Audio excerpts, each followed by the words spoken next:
I was intrigued by this picture for some mistaken reasons. I actually thought this was a white family and a black family, and it's not. If you look very closely, this is probably Italian, but that's my perception. I think we bring our own perceptions to any picture that we see.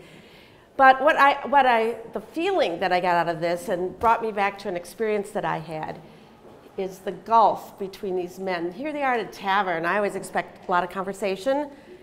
They're looking past each other. And I immediately thought of an experience I had on the Wisconsin coach. Because when we moved down here in 1999, we moved to the 3rd Ward, I taught in Waukesha, and I knew I didn't want to drive there.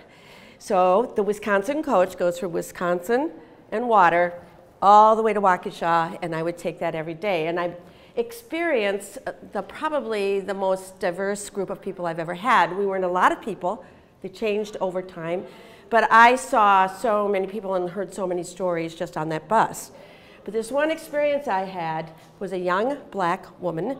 She had children, she had a nice husband, but they were stuck in the north side. And she was going to WCTC to get a social work degree, and she's hoping to get a job on the south side and move her family to the south. She sat in front of me. And she was a little more reserved than a lot of people are when we're on the bus. You really, sometimes you just chat, chat, chat. She wasn't quite like that. She was a little more reserved. Well, it was getting towards the end of the semester, and she told me that her project was going to be, and she always faced forward. We kind of talked like this. Her project was going to be a survey to find out how many elderly, and she didn't say elderly black or African American people, she just said elderly people knew about the services that were available to them, financial, medical, whatever. And I thought, well, I'm elderly. I was over 60 at the time. I said, well, I'll take that survey.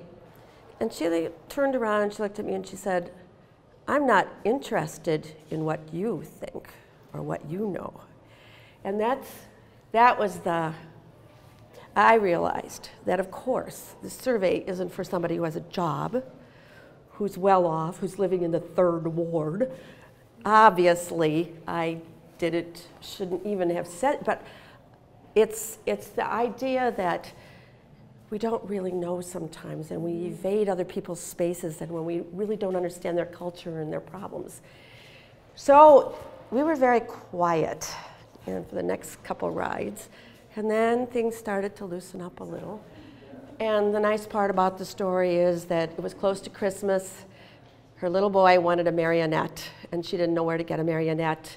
And I had bought one at Bastille Days for no earthly reason except it was cute. And I thought, I have a marionette. And I offered her the marionette. She took it. And on her last day, she brought me a thank you note from her son. So that's my story.